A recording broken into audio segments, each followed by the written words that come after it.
بسم اللہ الرحمن الرحیم۔ السلام علیکم ناظرین، میں ہوں ارشد یاسین اور آپ دیکھ رہے ہیں ریڈار۔ ناظرین، ہم بہت اہم خبریں، معلومات آپ کے ساتھ شیئر کرتے ہیں جو ریڈار پہ آتی ہیں، جو ہمارے ذرائع ہمیں بتاتے ہیں۔ پھر وہ انفارمیشن کی حد تک ہی نہیں ہوتی، خبر کی حد تک نہیں ہوتی، ہم اس کا پس منظر اور پیش منظر بھی بتاتے ہیں۔ اس طرح آج بھی بظاہر تو یہ رات بھر چرچا رہا اس کا، پاکستان بھارت سے میچ، پاکستان اور افغانستان کا جو میچ ہے بہت زبردست میچ رہا، رات بھر اس کا چرچا رہا۔ آخرکار پاکستان نے یہ میچ بھی جیت لیا۔ اس میچ میں افغانستان کی ٹیم کا نفرت انگیز جو رویہ تھا، اور خصوصی طور پہ ان کے جو اسٹیڈیم میں بھی اور اندر گراؤنڈ کے اندر بھی اس کا جو رویہ تھا، وہ قابل غور بھی تھا، اور کہتے ہیں لوگ کہ نفرت کا اظہار تھا، پاکستان سے نفرت کا اظہار۔ اس پہ بات کرتے ہیں، اور ساتھ ساتھ ایک اور بات کا چرچا رہا روٹین کی معمول کی طرح، عمران خان کا جلسہ، چشتیہ میں جلسہ ہوا کہتے ہیں، وہ بھی ریکارڈ ٹوٹ گیا۔ چشتیہ میں اتنا بڑا جلسہ نہ کبھی ہوا، نہ کسی نے دیکھا۔ رات جو جلسہ ہوا، ہم جلسے کے معاملے پہ تو بات نہیں کریں گے، وہ تو لوگوں نے دیکھ بھی لیا اپنے اپنے ذرائع سے، گو کہ پاکستان کے ٹیلی ویژن اور پاکستان کے جو ذرائع ہیں وہ تو دکھانے سے قاصر رہے، اور ریکارڈنگ ہی دکھاتے رہے، وہ بھی کاٹ واٹ کر کے، اور ساتھ ساتھ یوٹیوب میں کی جو صورتحال رہی وہ بھی آپ کے علم میں ہے، لیکن لوگوں نے بہرحال اس کو دیکھا بھی، اور اس پہ لوگوں کے تبصرے بھی جاری ہیں۔ لیکن ہم جس طرح میں کہا کرتا ہوں، اندر کی بات، پس منظر اور پیش منظر کے حوالے سے ہم دو باتیں کریں گے۔ ایک اعجاز الحق کا وہاں پر آنا، اور اس کا خطاب کرنا۔ ان کے خطاب میں کیا پیغام تھا، کس کے لیے پیغام تھا، ہونے کیا جا رہا ہے، یہ آپ کے ساتھ شیئر کرتے ہیں۔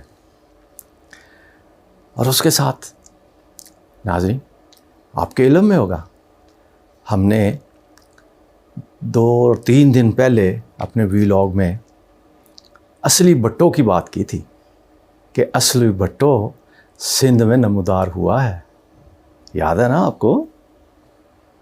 اور ہم نے یہ بھی کہا تھا، بظاہر تو وہ یہ کہتا ہے کہ سیاست میں سے میرا کوئی تعلق نہیں، لیکن آخرکار وہ سیاست کرے گا۔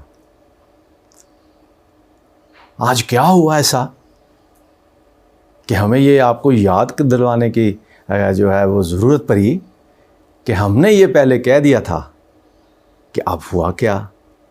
اس کا لنک میرے ڈسکرپشن میں آپ دیکھ سکتے ہیں۔ اس کی نئی پیش رفت کیا ہے، وہ اس پہ بھی ہم بات کر لیتے ہیں۔ سب سے پہلے تو ہم پاکستان اور افغانستان کے میچ کے اندر چلتے ہیں۔ حاضرین، نسیم شاہ پاکستان کا بالر، بیٹنگ سے اس کا راستہ واسطہ کوئی نہیں ہے۔ اب تک جتنے میچ کھیلے ہیں انہیں بیٹنگ میں 0 ہی رہا ہے، مثلاً 5, 7, 10, 12، بس اچھا سکور کرنے میں کہیں بھی کامیاب نہیں ہوا، لیکن ایز اے بالر زبردست بالر، تھر تھرلی مچا دیتا ہے مخالف ٹیم میں۔ رات میچ جاری تھا، ایک وقت ایسا آیا کہ لگتا تھا کہ پاکستان میچ ہار گیا۔ آصف بھی آؤٹ، بڑے نامی گرامی ہمارے پاکستان کے بیٹسمین آؤٹ، لیکن جب آصف آؤٹ ہوا تو افغانستان کے کھلاڑیوں نے جس انداز سے جشن منایا اور تکبر اور غرور کا مظاہرہ کیا آصف کے آؤٹ ہونے پر، تلخی شلکی بھی ہوئی، آپ نے تو دیکھا ہوگا آصف کے آؤٹ ہونے پہ تلخی بھی ہوئی چند ایک افغانستان کے پلیئرز کے ساتھ۔ ان کا اس وقت انداز یہ تھا کہ انہوں نے میچ جیت لیا ہے، اب وہ تکبر اور غرور میں آ گئے۔ اور پاکستان کے لوگ بھی جو میچ دیکھ رہے تھے، ان کا بھی اندازہ یہی تھا کہ اب پاکستان کے ٹیم میں ایسا کوئی رہا نہیں جو یہ چھکے چوکے اور اس طرح کے معاملات کر کے میچ کو جتا سکتا ہو۔ آخرکار 1 اوور یعنی 6 بال اور 12 رنز، 2 کی ایوریج سے۔ اب چھکوں کی ضرورت تھی، ظاہر ہے سنگلوں کے ساتھ تو میچ جیتا نہیں جا سکتا تھا۔ افغانستان میچ جیت چکا تھا اس حوالے سے، جس طرح میں کہہ رہا ہوں۔